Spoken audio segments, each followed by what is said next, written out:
जो सुमिरत सिद्धि होई गणनायक करिबर वदन करहूँ अनुग्रह सोई बुद्धि राशि शुभ गुण सदन बंदम गुरु पद पदुम परागा सुरुचि सुभाष सरस अनुरागा मंगल भवन अमंगल हारी उमा सहित जहि जपत पुरारी सुमिर शिवा शिव पाई पसाऊं वर्णऊ राम चरित चित जाऊं पानी ग्रहण जब कीन महेशा हर से तब सकल सुरेशा कवन सुकाज कठिन जग माही जो नहीं होई तात तुम पाही राम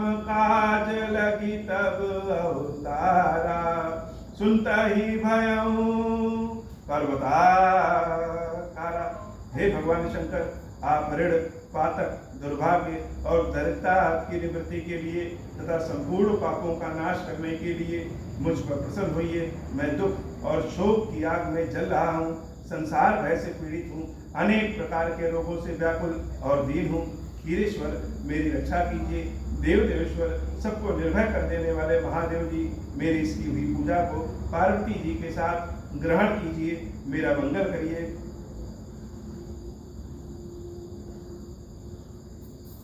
एक बार अयोध्या के राजा महाराज दशरथ ये सोच के बहुत ही चिंतित और उदास हो गए कि उनका कोई पुत्र नहीं है।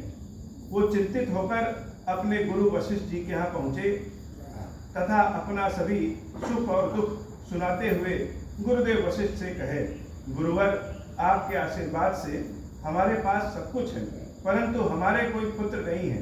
ये कहते कहते राजा दशरथ दुखी हो गए और उनकी आंखों में आंसू देख गुरुदेव वशिष्ठ जी बोले, राजन, आप परेशान न होइए, आपके एक नहीं बल्कि 4 पुत्र होंगे और ये चारों पुत्र सामान्य नहीं बल्कि तीनों लोकों में प्रसिद्ध और भक्तों के भय का हरण करने वाले, आपकी यश कीर्ति को बढ़ाने वाले होंगे। अधर्म का नाश कर धर्म की रक्षा करेंगे।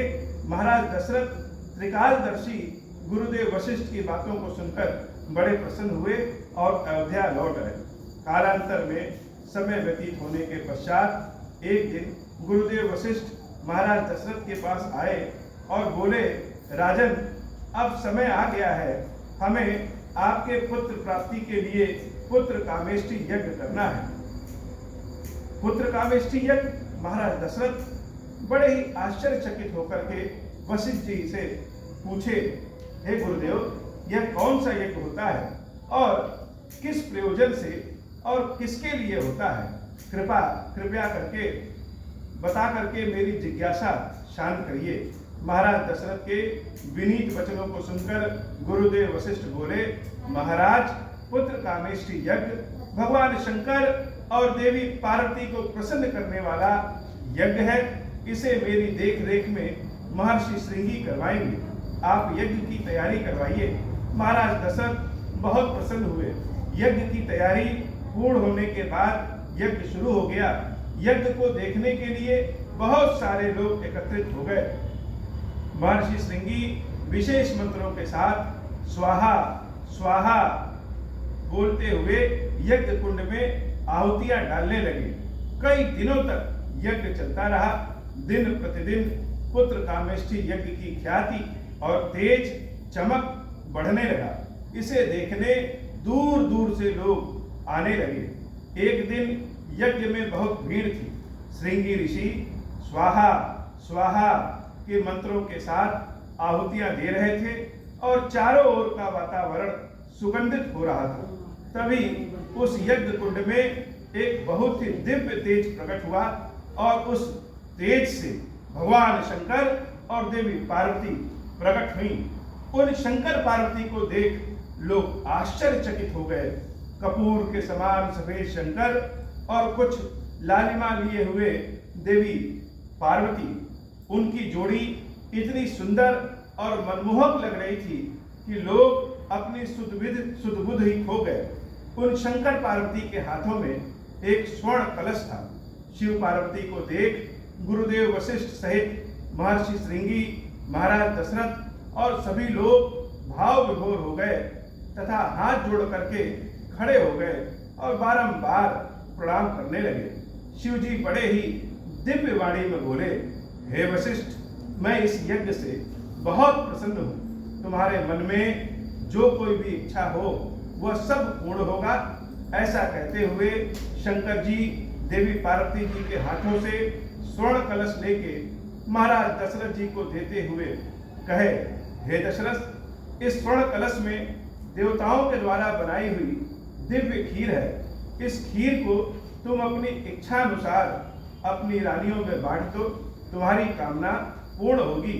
तुम्हें संतान स्वरूप में स्वयं भगवान प्राप्त होंगे। राजा दशरथ प्रसन्न होके उस खीर कलश को ले लिए। खीर का सेवन किस विधि से करना है ऐसा समझा के वो महादेव अब अंतर्धान होना चाह रहे थे। तभी वहां एकत्रित हुए सभी लोग उन दयालु भगवान शाम सदाशिव को हे प्रभु कहकर पुकारने लगे।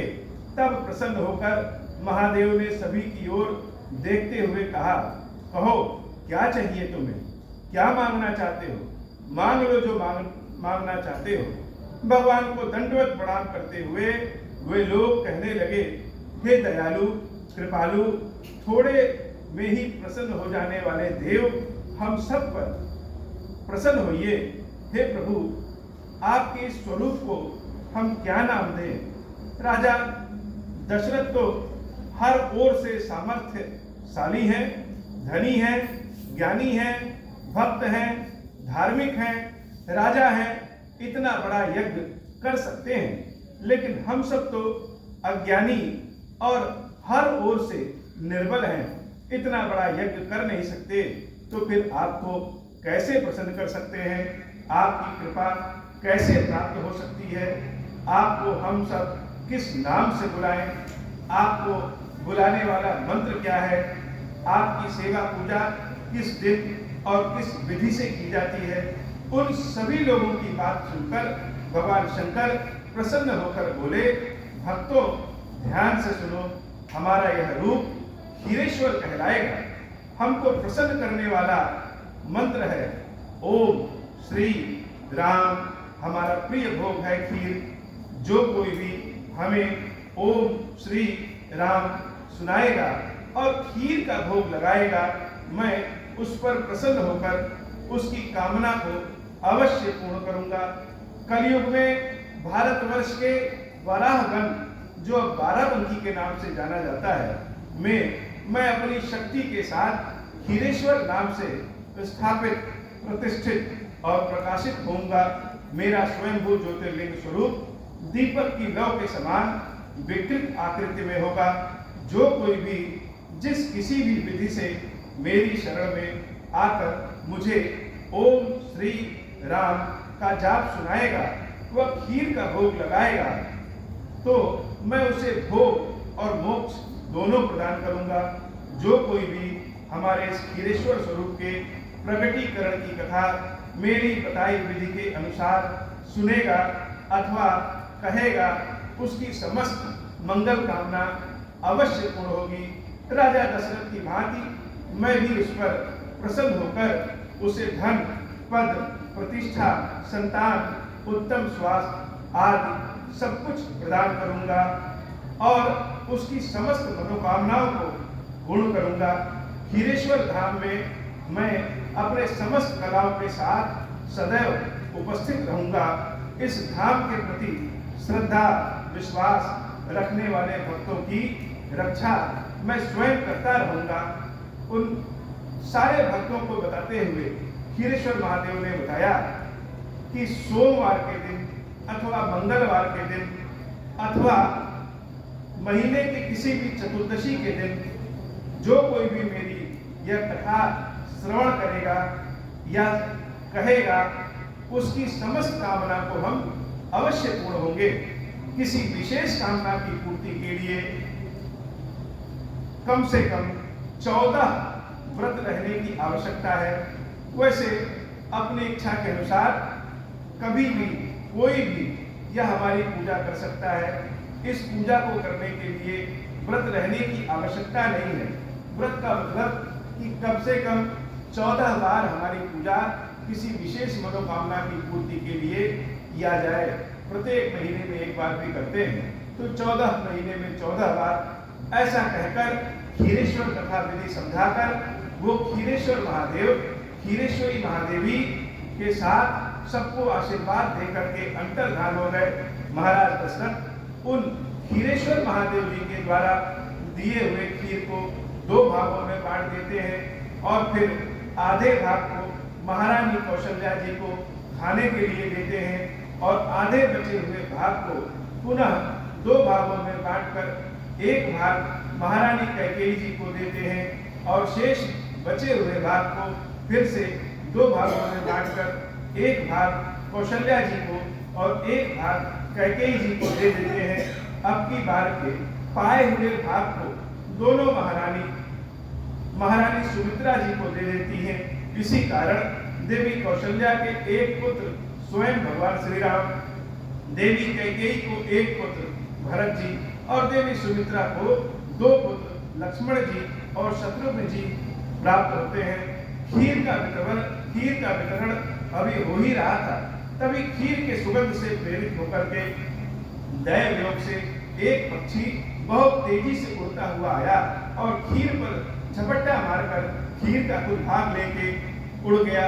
बहुत दूर उड़ने के बाद वो पक्षी एक पहाड़ पर बैठ के खीर खाने ही वाला था, तभी एक हवा बहुत तेज चली जिसके कारण वो खीर उसके हाथों से छूटकर हवा के साथ उड़ गई। थोड़ी ही दूर पर एक देवी तपस्या कर रही थी। हवा के कारण वो खीर उन देवी के कानों में गिर गई और फिर कानों से होते हुए उनके गर्भ में जा पहुंची। उन देवी का नाम था अंजनी। उसी कारण उनका जो पुत्र हुआ उनका नाम पड़ा आंजनेय, जिन्हें लोग राम भक्त हनुमान जी के नाम से जानते हैं। देवी अंजनी के पति का नाम था केसरी, इसलिए हनुमान जी केसरी नंदन कहलाए। वो खीर हवा अर्थात पवन देव के माध्यम से और देवी अंजनी के कानों पवन देव के माध्यम से देवी अंजनी के कानों में पहुंचा, इसलिए हनुमान जी को पवन पुत्र भी कहते हैं। खीर स्वयं शंकर जी ने दिया था, इसलिए हनुमान जी को शंकर सुवन भी कहते हैं। इस प्रकार भगवान शंकर क्षीरेश्वर महादेव जी की महिमा से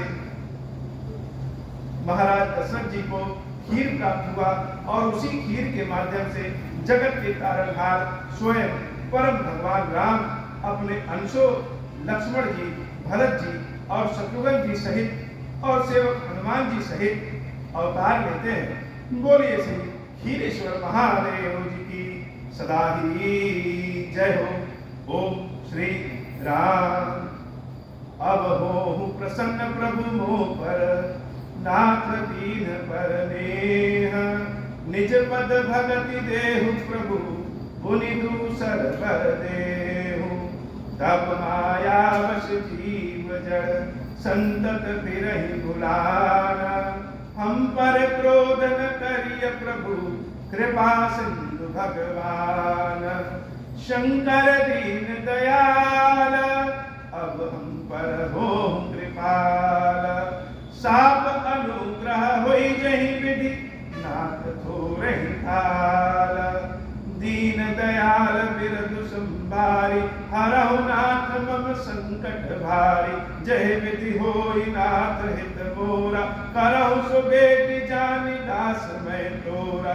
राम राज बैठे त्रैलोका, हर्षित भय गए सब शोका। जे सकाम नर सुनहि जगावहि, सुख संपत्ति ना विधि पावहि। जो इच्छा करि हूँ मन माहि, हरि प्रसाद कछु दुर्लभ नाही। मंगल भवन अमंगल हारी, उमा सहित जय जपत पुरारी। बोले श्री क्षीरेश्वर महादेव जी, क्षीरेश्वरी मैया जी की सदा ही जय हो। जय जय गिरिवर राज किशोरी, जय महेश मुख चंद चकोरी।